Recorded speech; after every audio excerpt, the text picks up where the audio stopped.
Apakah Anda tahu nama Sekretaris Jenderal atau Sekjen Partai Golkar? Mungkin Anda butuh beberapa menit untuk mengingatnya. Lalu apakah Anda tahu siapa Sekjen Partai Kebangkitan Bangsa? Mungkin waktu yang dibutuhkan untuk mengingatnya akan lebih lama lagi. Namun tidak demikian halnya jika pertanyaan itu diarahkan kepada siapa Sekjen Partai PDI Perjuangan. Percayalah, Anda hanya butuh beberapa detik untuk mengingatnya. Bahkan bagi pengunjung channel ini, mungkin nama Hasto Kristianto sudah melekat dalam ingatan. Sulit mengingkari, saat ini Hasto merupakan sekjen partai yang paling terkenal. Namanya sering muncul di media, baik ketika menyampaikan rilis kegiatan atau sikap PDI Perjuangan, maupun statementnya terkait hal-hal kontroversial. Popularitas Hasto bahkan mengalahkan sejumlah nama ketua umum partai politik yang saat ini tengah mengikuti verifikasi untuk menjadi peserta pemilu 2024 di KPU. Tidak percaya? Silakan jawab. Siapa nama ketua umum Partai Republik 1? Atau siapa nama ketua umum Partai Garuda Perubahan Indonesia? Penyebab lain keterkenalan Hasto adalah ketiadaan juru bicara PDIP dan sulitnya bagi wartawan mewawancarai atau sekedar mendapatkan statement langsung dari Ketua Umum PDIP Megawati Soekarno Putri terkait hal-hal aktual. Bisa dipahami karena sebagai partai pemenang pemilu sekaligus the ruling party, PDIP seharusnya memang tidak membutuhkan isu-isu dalam tanda petik receh untuk menaikkan popularitas dan elektabilitas. Hasto berhasil membawa PDIP sebagai partai dalam tanda petik visioner. Dengan bahasa yang lugas, Hasto sukses menjadi dalam tanda petik penyambung lidah Megawati ketika melempar gagasan-gagasan besar yang kemudian menjadi konsumsi masyarakat seperti soal ketahanan pangan hingga sindiran tajam terkait pertahanan nasional yang kini digawangi Prabowo Subianto selaku Menteri Pertahanan. Namun demikian, kita juga mencatat sejumlah blunder yang dilakukan Hasto dalam mengangkat isu karena akhirnya menjadi serangan balik yang mematikan bagi PDIP. Contohnya, ketika Hasto menggiring mantan Presiden Susilo Bambang Yudhoyono sebagai dalam tanda petik pelaku aktif dalam penyerangan kantor PDI di Jalan Diponegoro, Jakarta pada 27 Juli 1996.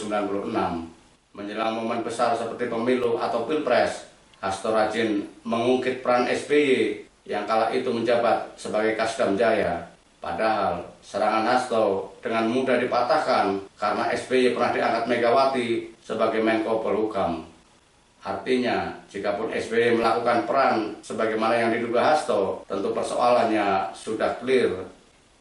Lagi pula Sutioso yang pada tahun 1996 menjabat Pangdam Jaya atau atasan SBY pernah didukung PDIP menjadi Gubernur Jakarta di tahun 2002. Bahkan di tahun 2015, PDIP lagi-lagi mendukung Sutioso menjadi Kepala Badan Intelijen Negara. Serangan lain Hasto yang berakibat fatal bagi PDIP adalah ketika mempertanyakan kemajuan Kota Depok yang telah 10 tahun dipimpin kader PKS. Dengan mudah, serangan ini dibalikan oleh kader-kader PKS. Kader-kader PKS lantas membeber data banyaknya daerah di Jawa Tengah yang dipimpin kader-kader PDIP nirprestasi. Bahkan gagal dalam menekan angka kemiskinan ekstrim. Seperti diketahui, Jawa Tengah adalah basis PDIP sejak pemilu pertama di tahun 1999. Ketua DPP PDIP Puan Maharani bahkan pernah menyebut puluhan tahun Wonogiri krisis air bersih. Padahal selama itu pula Wonogiri dipimpin kader PDIP. Terbaru, Hasto secara frontal menyerang Partai Nasdem yang telah mendeklarasikan Gubernur DKI Jakarta Anies Rashid Baswedan sebagai calon presiden atau capres. Hasto menggunakan ilustrasi perobekan warna biru pada bendera Belanda di masa Perang Kemerdekaan. Hasto terang-terangan mengatakan kini warna biru tidak ada lagi dalam koalisi partai pendukung pemerintah. Pernyataan Hasto menjadi menarik karena diucapkan setelah pertemuan Megawati dengan Presiden Joko Widodo di Istana Batu Tulis. Apakah pernyataan Hasto sesuai dengan hasil pertemuan Batu Tulis? Apakah sudah menjadi keputusan Presiden selaku pemegang hak prerogatif terhadap kabinet? Ataukah masih sebatas desakan Megawati? Pernyataan Hasto membuat Presiden Jokowi dilematis, manakala ternyata Ketua Umum Partai Nasdem Surya Paloh sebelumnya sudah meminta izin atau bahkan mendapat restu untuk mendeklarasikan capres. Pernyataan Hasto juga dapat dinilai sebagai bentuk intervensi kepada Presiden, manakala ternyata belum ada keputusan untuk, dalam tanda petik, membuang Nasdem. Hasto mungkin lupa bahwa Nasdem sama berkeringatnya dengan PDIP dalam mengusung dan memenangkan Jokowi di 2 gelaran Pilpres.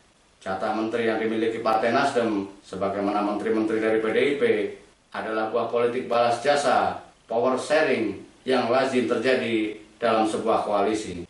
Koalisi pengusung Jokowi berdurasi 5 tahun sampai Oktober 2024. Dukungan yang diberikan partai-partai penopang istana adalah dalam hal mengamankan kebijakan dan program kerja pemerintah. Sedangkan pencapresan untuk Pilpres 2024 menjadi hak prerogatif partai yang tidak terikat dengan sikap politik koalisi. Oleh karenanya, desakan agar Nasdem menarik menteri yang berarti menempatkannya sebagai oposisi jelas keliru. Lebih rancu lagi karena Hasto atau PDIP tidak mempersoalkan Partai Golkar dan P3 sebagai anggota partai koalisi istana ketika mendeklarasikan koalisi Indonesia Bersatu bersama PAN yang saat itu belum masuk kabinet. Ditambah ketika Prabowo dalam kapasitas sebagai Ketua Umum Partai Gerindra mendeklarasikan kesiapannya sebagai capres dan melakukan lobi-lobi politik secara intens dengan berbagai partai, terutama PKB. Menempatkan Anies sebagai oposisi jelas tidak tepat karena gubernur adalah pembantu presiden di daerah alias bagian dari pemerintah pusat. Untuk DKI, justru PDIP yang beroposisi terhadap pemerintah. Apakah sematan oposisi kepada Anies karena tidak diusung dan didukung PDIP, bahkan mengalahkan jagoannya di Pilgub 2017? Jika benar demikian, PDIP telah membaca pengertian oposisi dengan menafikan keberadaan partai-partai lain. Bukankah di Pilgub DKI 2017, Anies diusung oleh Gerindra yang kini menjadi bagian dari pemerintah pusat? Dalam berpolitik, ada fatsun, etika, dan sikap saling menghargai dan menghormati kawan maupun lawan. Sportivitas bukan hanya untuk di bidang olahraga, namun juga di dalam politik. Bagaimana bangsa ini bisa menjadi besar jika perdebatan-perdebatan yang dibeber oleh elit politik yang kita harapkan menjadi garda terdepan dalam membawa bangsa ini mencapai cita-cita kemerdekaan masih sebatas egosentris yang mematikan ruang nalar dan nir etika. Kita tidak butuh tangisan elit partai. Kita hanya menuntut kedewasaannya dalam berpolitik. Jikapun tidak mampu menjadi negarawan, setidaknya jangan jadikan politik sebagai alat untuk memecah belah anak-anak bangsa.